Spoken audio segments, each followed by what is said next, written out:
দর্শক, আমাদের নতুন ডিজিএফ এর প্রধান মেজর জেনারেল কায়সার রশিদ তিনি ভারত সফরে গেছেন এবং ভারত সফরে সম্ভবত তিনি ফিরেও এসেছেন। সেই ভারত সফর নিয়ে চতুর্দিকে হই হই রই রই পড়ে গেছে। মানে কেন ডিজিএফ এর প্রধান ভারত সফরে যাবেন, ভারত একটা অচ্ছুত রাষ্ট্র, কি কাজ তার ওখানে, কি করছেন তিনি ওখানে গিয়ে। মানে একটা দেশের সামরিক গোয়েন্দা বাহিনীর প্রধান তিনি বহির্বিশ্বে কোনো রাষ্ট্রে যাবেন, সফরে যাবেন, সেটা নিয়ে এত হইচই হাউকাউ কেন, সেটা নিয়ে কেন নেগেটিভ কথা বলার কেউ চেষ্টা করবে। এর আগেও আমরা দেখেছি ডিজিএফআই, সেনাবাহিনী, সেনাপ্রধান এই ব্যাপারগুলো নিয়ে প্রফেসর ইউনূসের ১.৫ বছরে জঘন্যতম বাজে ল্যাঙ্গুয়েজে কথা বলেছে তথাকথিত রাজনৈতিক নেতারা। সেই ব্যাপারগুলো কি এখনও চলমান থাকবে নতুন সরকারের আমলে? এই ব্যাপারে উদ্বেগ উৎকণ্ঠা প্রকাশ করেছেন আমরা দেখেছি ফেসবুক পোস্ট দিয়ে আল জাজিরার অনুসন্ধানী সাংবাদিক জুলকারনাইন শাহের। তিনি উদ্বেগ প্রকাশ করেছেন এবং তিনি প্রশ্ন ছুড়ে দিয়েছেন যে এই প্রসঙ্গগুলো কেন, এত অতি উৎসাহ কেন তৈরি হচ্ছে। চলুন একটু ছোট্ট করে আলোচনা করে দেখি ডিজিএফ এর প্রধানের ভারত যাওয়া কি মহা অপরাধ হয়ে গেছে? মানে যারা এটা নিয়ে অতি উৎসাহী হচ্ছে, যারা এটাকে নিয়ে নেগেটিভ অ্যাপ্রোচ করছে, তারা আসলে কারা? তারা কি চায় যে মানে ডিজিএফ এর প্রধান কিংবা সেনাপ্রধান কিংবা আমাদের রাষ্ট্রের সবাই মানে ভারতে যেতে পারবে না, পাকিস্তানে যাবে, শুধুমাত্র পাকিস্তানে গিয়ে ওখানে ঘাঁটি গাড়বে? ব্যাপারটা কি সেরকম? মানে সেইপন্থী লোকজনের কি মাথা ব্যথার কারণ হচ্ছে ভারতের ব্যাপারটা সামনে আসার পরিপ্রেক্ষিতে, যখন কিনা দিল্লি হয়ে বাংলাদেশ সফর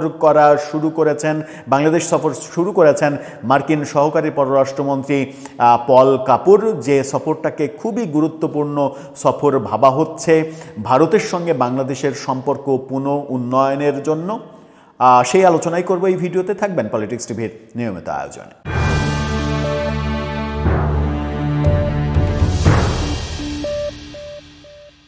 দর্শক, বলছিলাম আমাদের ডিজিএফ এর প্রধানের ভারত সফরের প্রসঙ্গ নিয়ে। এটা নিয়ে আমরা একটা ভিডিও করেছিলাম এবং ভারতীয় একটি গণমাধ্যম নিশ্চিত করেছিল যে তিনি সস্ত্রীক চিকিৎসার জন্য মূলত দিল্লিতে গিয়েছেন। তো সেটা নিয়ে এত হাউখাউ কেন?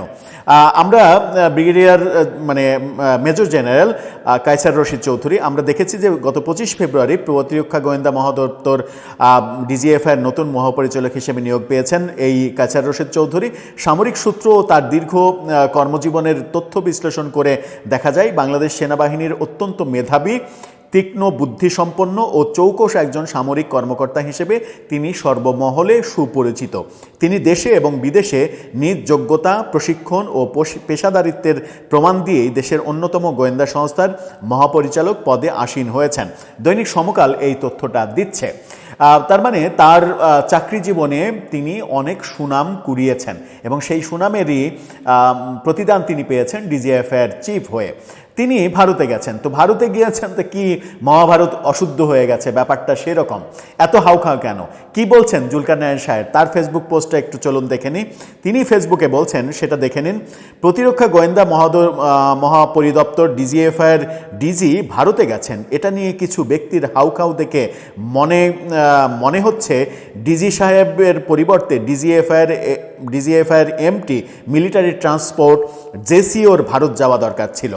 ভদ্রলোককে মহাপরিচালক পদে নিযুক্ত করা হয়েছে দেশের প্রতিরক্ষা গোয়েন্দা সংস্থাকে পরিচালনার জন্য। এখন সেটা করার জন্য তিনি চাংখারপুল যাবেন নাকি মাদাগাস্কার, সেটা তো আপনার কনসার্ন হওয়া উচিত না। ফুর্তি করতে নিশ্চয়ই যায় নাই, সরকারের সম্মতি নিয়ে কোনো কাজেই হয়তো গেছে। জুলকারনাইন শাহের সেভাবেই বলছেন যে তিনি চাংখারপুল যাবেন না বুড়িগঙ্গায় যাবেন না কোথায় যাবেন, সেটা কি আপনার কাছে কৈফত দেবেন?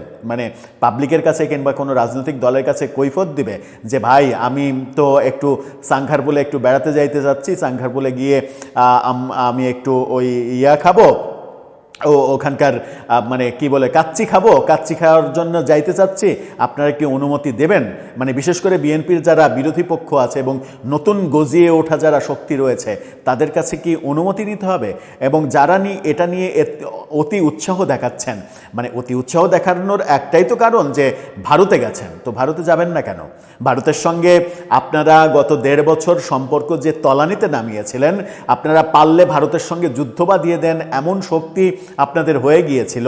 সাধারণ তরুণদের মিলিটারি ট্রেনিং দিয়ে আপনারা ভারতের সঙ্গে লড়ার জন্য 10,000 তরুণকে তৈরি করেছেন, যদিও সেই 10,000 তরুণ নির্বাচনে মানে শোনা যাচ্ছিল যে 30,000 তরুণকে এরকম ট্রেনিং দেওয়া হয়েছে।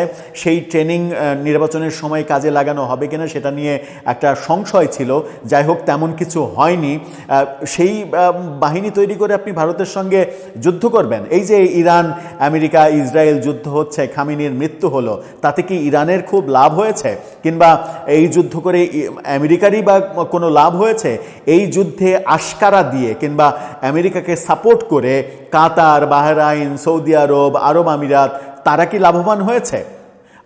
পাকিস্তান আফগানিস্তান যুদ্ধ চলছে, সেই যুদ্ধে কি এই দুই দেশ লাভবান হচ্ছে? আফগানিস্তানে শত শত মানুষ মারা যাওয়ার সর্বশেষ তথ্য আমরা যাচ্ছি। মানে আপনারা তো ভারতের সঙ্গে যুদ্ধ লাগিয়েই দিয়েছিলেন, আপনারা 7 সিস্টার্সকে আলাদা করে ফেলেছিলেন, আপনারা চিকেন নেকে একেবারে উত্তেজনা তৈরি করে ফেলেছিলেন, আপনারা পারলে কালকেই ভারতে আক্রমণ করেন। অথচ আপনাদের মানে মিনিমাম সেন্স নাই যে ভারতের বাংলাদেশে ঢুকতে, শুধুমাত্র বাংলাদেশে ঢুকতে যে কয়েক মিনিট সময় লাগবে, সেই কয়েক মিনিট ফাইট করে টিকে থাকার মতো সামরিক সামর্থ্য আমাদের আদৌ আছে কিনা সেরকম কথা চিন্তা না করে যে ধরনের অবস্থা তৈরি করেছিলেন নতুন সরকারের তো কর্তব্য সেই অবস্থা থেকে একটা স্বাভাবিক অবস্থায় ফেরানো এবং সম্পর্ক স্বাভাবিক করতে হবে। ভারতের মতো প্রতিবেশী, যে প্রতিবেশী আমাদের 3 দিকে ঘিরে রেখেছে, আর একদিক খোলা, সেটা হচ্ছে বঙ্গোপসাগর। সুতরাং এই প্রতিবেশীর সঙ্গে আপনি বিবাদ করে, যুদ্ধ করে, সংকট তৈরি করে আপনি কিভাবে দেশকে লাভবান করবেন কিংবা নিজেরা লাভবান হবেন সেই চিন্তা নিজেরা একবার ঠান্ডা মাথায় কি করেছেন? ডিজিএফ এর চিফ তিনি ভারতে যাবেন না মানে কোন দেশে যাবেন, না আগ্রায় ঘুরতে যাবেন, নাকি আমেরিকায় যাবেন, নাকি পেন্টাগনে যাবেন, সেটা কি আপনার কাছে কৈফিয়ত দিতে হবে? এটা একটা দারুণ মানে মুসিবতের ব্যাপার আসলে সরকারের জন্য। এই শ্রেণীর মানুষের জন্যই আসলে যখন যে সরকারই আসুক সেই সরকার ঠিকঠাকভাবে কাজ করতে পারে না। আবার কোনো সরকার এই শ্রেণীর মানুষের জন্যই, এই শ্রেণীর মানুষের ইন্ধনের জন্যই কোনো সরকার স্বৈরাচার হয়ে ওঠে। যেমন শেখ হাসিনাকে স্বৈরাচার বলে, শেখ হাসিনাকে ফ্যাসিস্ট বলে আরও বেশি স্বৈরাচার, আরও বেশি ফ্যাসিস্টের কর্মকাণ্ড শুরু করেছিল প্রফেসর ইউনূস সরকার। এরকম অভিযোগ কিন্তু তাদের সরকারের দিকে রয়েছে। সুতরাং সব কিছুরই একটা মাত্রা থাকা উচিত। দর্শক, আপনার কি মনে হয় ডিজিএফ এর চিফ ভারতে গিয়ে খুব বড় অন্যায় করেছেন? এই মানে বাংলাদেশের পাতি নেতাদের কাছে তার কি ক্ষমা চাইতে হবে? আপনার মতামত জানিয়ে লিখতে পারেন আমাদের কমেন্ট বক্সে।